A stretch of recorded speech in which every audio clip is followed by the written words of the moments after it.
जिनको समझ आता समझ नहीं है। जैसे 1951 में आजादी मिला, वोट देने का अधिकार मिला, तो उससे क्या होगा कि राजा बनने का लड़ाई वो खत्म हो गया। 1951 से मतलब किसी को शासन करना होता था, जो पुराना शासक है उसे हटाने के लिए उसके बाद तो युद्ध करना होता था, उसे मारना होता था, तब जाके नया आदमी शासक बनता था। लेकिन जैसे हमें वोट का अधिकार मिला है, तो अभी अगर किसी को राजा बनना है तो उसको किसी से लड़ना नहीं पड़ता है, झगड़ना नहीं होता है, केवल वो पुराने राजा को चुनाव में आएगा और नया आदमी आ जाएगा।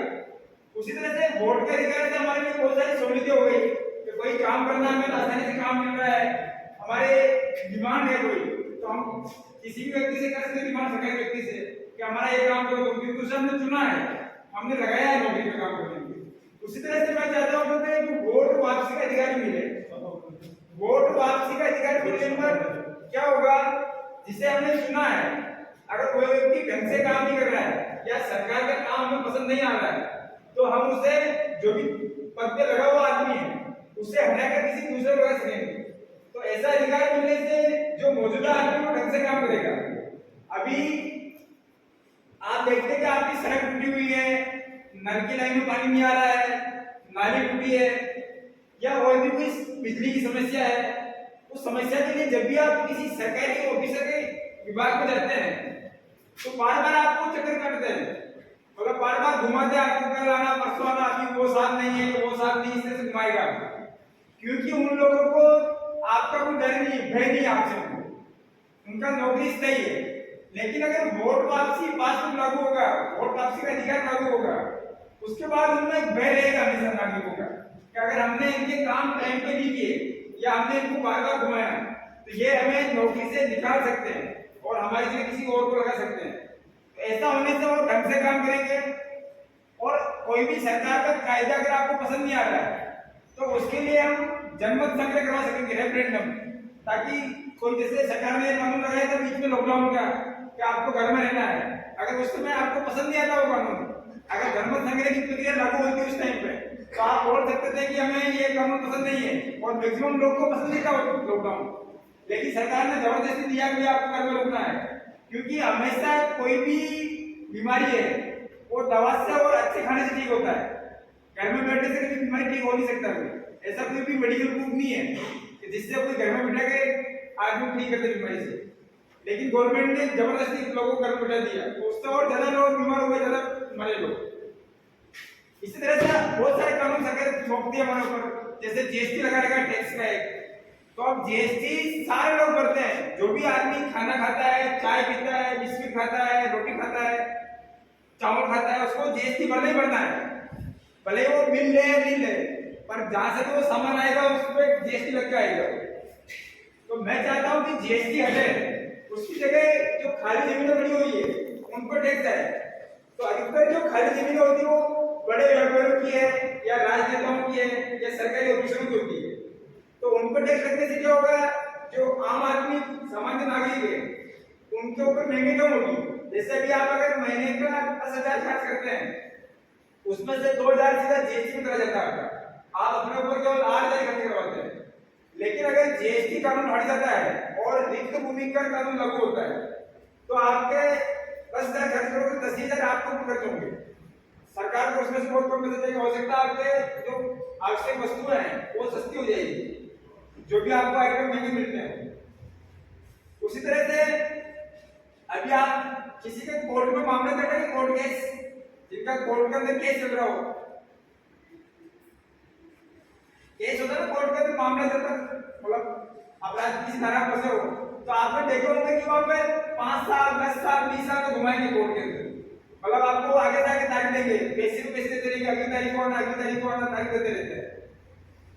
उसका सॉल्यूशन मैंने प्रस्तावित किया है ज्यूरी कोर्ट कानून है।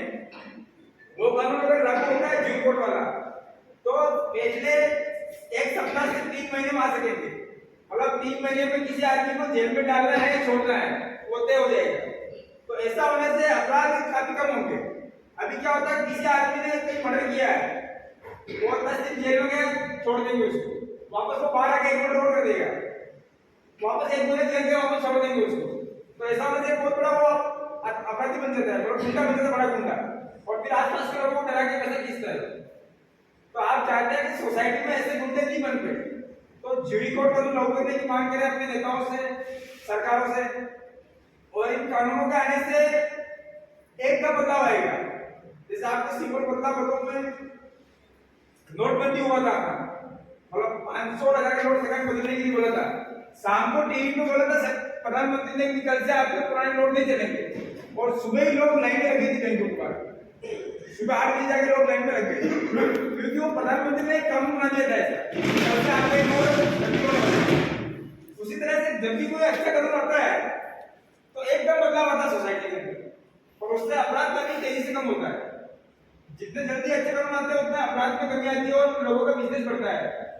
अभी आप जब सारे लोग मिस्त्री काम करने वाले लोग, कोई मकान के मिस्त्री है, कोई फर्नीचर के मिस्त्री है, पर आप लोग जैसे ही कोई बड़ा शोरूम खोलने की कोशिश करेंगे तो बहुत सारी अड़चन आएगी आपको। कभी म्यूनिसिपैलिटी वाला पैसा करेगा, कभी आपको लोन के लिए बैंक वाला 4 बार घुमाएगा। इस तरह से आप अपना धंधा बढ़ा नहीं पाते आगे, क्योंकि हर तरह से आपको पैसा नहीं मिलेगी। लेकिन अगर ज्यूरी कोड कानून लागू हो जाता है और ज्यूरी सिस्टम आता है अपने इंडिया में, तो ये समस्या खत्म हो जाएगी और आप अपना बिजनेस तेजी से कर पाएंगे, जैसे अमेरिका और यूरोप के देश कर रहे हैं। वहां पर अच्छे काम होने से वो लोग काफी तेजी से अपना विकास कर रहे हैं, और वो तकनीकी विकास काफी तेजी से हो रहा है। तो आज हर चीज हम वहां से मंगा रहे हैं, यहाँ तक कि अपनी सेना के हथियार भी विदेशों से मंगा रहे हैं। सेना के फाइटर प्लेन हो गए, सेना की राइफलें हैं, वो सारे विदेशों से आ रहे हैं। इस तरह से सारा सामान विदेशों से मंगाना पड़ रहा है, कारण है कि हम खुद बना नहीं पा रहे हैं। ऐसा नहीं कि हमारे पास दिमाग नहीं है, दिमाग सब में बहुत तेज है अपने यहाँ के लोगों, लेकिन काम करने के लिए उनको जो कारखाना चाहिए वो नहीं मिल पा रहा है, और कारखाना के लिए एक अच्छे कानून चाहिए। तो उनमें एक ज्यूरी कोड कानून है और एक कानून है वोट वापसी पासबुक।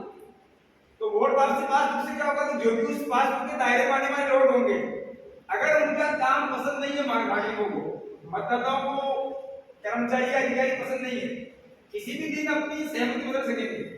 जैसे भी पद लीजिए, मुख्यमंत्री का पद है, मुख्यमंत्री को आप वोट भी देते, कभी आप वोट देते हैं सरपंच को, एमएलए को, एमपी को, 3 पदों को वोट करते हैं। लेकिन हमारे यहाँ जो शासन है सबसे बड़ा, वो 2 लोगों का, एक तो प्रधानमंत्री और दूसरा है मुख्यमंत्री। ये 2 लोग ही पूरा देश चलाते हैं। तो अभी मुख्यमंत्री जो है, अगर उसका सीट वोटर कार्ड में आ जाए कि मुख्यमंत्री को सीट पे रखना है या हटाना, हम तय करना चाहिए, तो उससे मुख्यमंत्री ढंग से काम करेगा। फिर तो उसमें होगा क्या कि वोट वापसी पासबुक के हिसाब का बैंक का पासबुक होता है, बैंक का लेन देन का पासबुक, वैसे एक पासबुक बनेगा वोट वापसी का पासबुक। उस पासबुक में नाम रहेगा मुख्यमंत्री का, और उसके बाद आप किसे पसंद करते हैं उसका नाम भी। तो जैसे भी मुख्यमंत्री ने गलत कानून लागू किया है या उसका काम आपको पसंद नहीं आ रहा है, तो किसी नए आदमी के लिए आप बोल सकते हैं कि हमें यह आदमी मुख्यमंत्री चाहिए। तो ऐसा होने से जो भी मौजूदा मुख्यमंत्री है वो आपसे डरने लगेगा कि अगर मैंने गलत काम किए या गलत कायदे लागू किए तो ये मतदाता मुझे कभी भी हटा सकेंगे और नए बना सकेंगे। तो ऐसा होने से मुख्यमंत्री हमेशा अच्छे काम करेगा, अच्छे कानून लाएगा। उसके बाद एक कानून होता है सुरक्षा के लिए। जैसे आपके जो इस जिले के अंदर छूट दी हुई बंदूक रखने की, कि जो कुर्ग डिस्ट्रिक्ट के कोडागु डिस्ट्रिक्ट के लोग हैं वो आसानी से बंदूक खरीद सकते हैं, रख सकते हैं। लेकिन भारत के बाकी जिलों में या बाकी राज्यों में ये कानून बहुत कठिन है, और वहाँ के लोग बंदूक आसानी से नहीं ले सकते हैं। उनको लाइसेंस देने में बहुत प्रॉब्लम होती है और दिक्कत भी लाइसेंस की, जबकि यहाँ पे ऐसा कानून है कि उनको लाइसेंस की जरूरत नहीं होती। स्पेशली कोडा समुदाय के लिए तो लाइसेंस दिए जाए, बिना लाइसेंस के कोडा समुदाय बंदूक रख सकता है। उससे क्या होगा कि हम चाहते हैं कि जनमत संग्रह कराए सरकार कि देश के सभी जिलों में ऐसे जनमत संग्रह हो, जो कुर्ग जिले के लोगों को कोडा समुदाय को छूट दी है बंदूक की, ऐसी छूट के लिए पूरे देश में जनमत संग्रह हो।